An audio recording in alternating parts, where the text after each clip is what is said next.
Bonjour à toutes et à tous, aujourd'hui je vais vous faire la preview de la course cycliste la plus attendue de l'année, le plus grand des 3 grands tours, je vous parle bien sûr du Tour de France. Cette édition 2022 s'élancera du Danemark et descendra du nord de la France jusqu'au sud pour arriver finalement à Paris aux Champs-Élysées comme d'habitude. Je vais maintenant vous présenter les étapes clés à mon goût, celles qu'il ne faut pas rater et qui feront sûrement de gros écarts au classement général final. Tout d'abord l'étape 2, de Roskilde à Nyborg, au Danemark. Sur le profil, on croit que c'est une étape très plate et non dangereuse. Mais à quelques kilomètres de l'arrivée, nous arrivons sur le pont du Grand Belt, où énormément de vent est prévu. Nous pourrons sûrement y retrouver énormément de bordures. Puis la 5e étape de Lille à Arenberg. Une étape aussi au niveau du dénivelé assez plate, mais qui comporte 11 secteurs pavés qui sont parfois empruntés sur Paris-Roubaix. Et comme on le sait, les grimpeurs et les pavés, ce n'est pas trop ça. Là aussi, nous pourrons trouver de gros écarts au classement général. Et il y aura déjà une hiérarchie au soir de cette 5e étape. La 11e étape sera la réelle première grosse étape de montagne. On y retrouvera le col du Télégraphe, puis le col du Galibier. Et pour finir, le tour empruntera pour la première fois le col du Granon. 11 km à 9% de moyenne. De gros écarts pourraient être créés sur ce col. Et nous enchaînerons directement le lendemain avec l'étape de Briançon jusqu'à l'Alpe d'Huez, comportant 3 cols hors catégorie, le Galibier, la Croix de Fer et la fameuse Alpe d'Huez. L'enchaînement des Alpes fera très mal. Dans les Pyrénées, lors de la 17e étape, nous retrouverons aussi une belle étape, comportant 4 cols et une arrivée à Peyragudes, là où Romain Bardet s'imposait en 2017 magnifiquement au sommet de l'Altiport, et où Chris Froome perdait son maillot jaune au profit de Fabio Aru.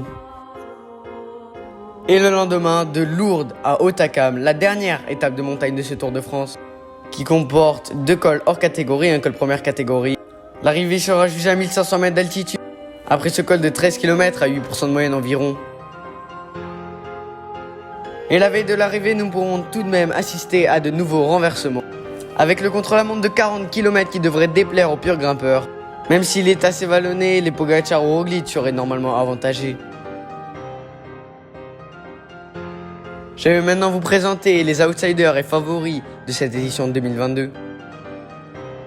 Pour les outsiders, on commence tout d'abord avec Alexander Vlasov, excellent grimpeur de la formation Bora-Hansgrohe, qui a remporté le Tour de Romandie il y a très peu de temps, qui est pour moi dans la meilleure année de sa carrière.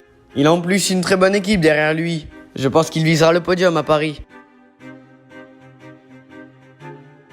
On enchaîne avec Ben O'Connor, l'Australien de la formation AG2R Citroën. Lui qui a gagné une étape et qui a fini 4e du classement général final l'an dernier. Il pourra prétendre cette année pour moi à un podium au général final. On continue avec notre Romain Bardet, le Français de la formation DSR. Lui qui, on le sait tous, méritait de remporter ce Giro 2022, mais qui a été contraint à l'abandon à cause d'une maladie. Il revient en forme avec son nouvel objectif de la saison, le Tour de France. En vue de son début de Giro exceptionnel, Romain pourra peut-être viser le podium à Paris comme en 2017 et 2016. Et mon dernier outsider, c'est Jonas Vingegaard, le Danois de la formation Jumbo-Visma. Il a fini 2e l'an dernier, on s'en rappelle, et avait réussi à lâcher Tadej Pogacar sur les pentes du Mont Ventoux. Il a fait très mal après Roglic en finissant 2e sur le critérium du Dauphiné. Il doit être pas loin du niveau du Slovène et pourra peut-être viser un nouveau podium sur les Champs-Élysées. Je vais maintenant vous parler de mes 2 grands favoris et que tout le monde connaît bien sûr. Primož Roglic, lui qui avait perdu le maillot jaune la veille de l'arrivée à Paris au profit de Tadej Pogacar sur le chrono de la planche des belles filles en 2020.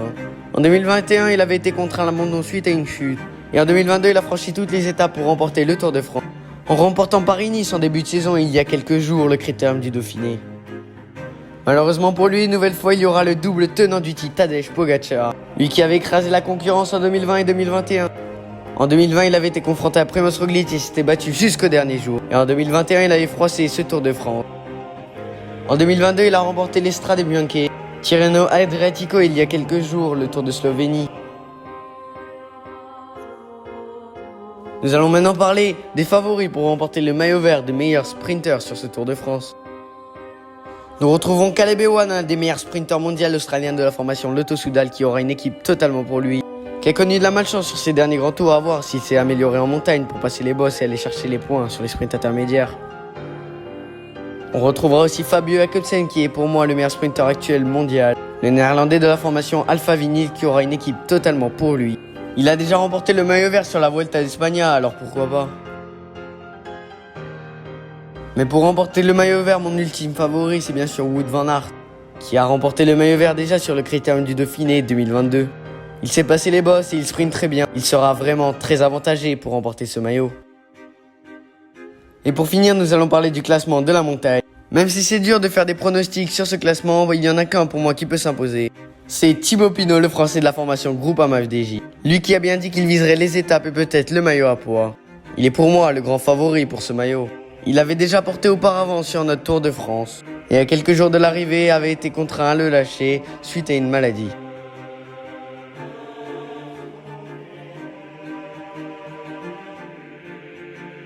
Et voilà, c'est déjà la fin de cette vidéo. N'hésitez pas à m'exprimer en commentaire qui pour vous va remporter ce Tour de France 2022. Qui remportera le maillot de meilleur sprinter et le maillot de meilleur grimpeur. En tout cas, c'est déjà la fin de cette vidéo. J'espère qu'elle vous aura plu. Et j'ai plus qu'à vous donner rendez-vous très prochainement dans une nouvelle vidéo. Pour le résumé et la conclusion de la première semaine du Tour de France. D'ici là, soyez devant vos écrans dès vendredi pour suivre le Tour. Tous les après-midi en clair. Et d'ici là, portez-vous bien. Ciao ciao.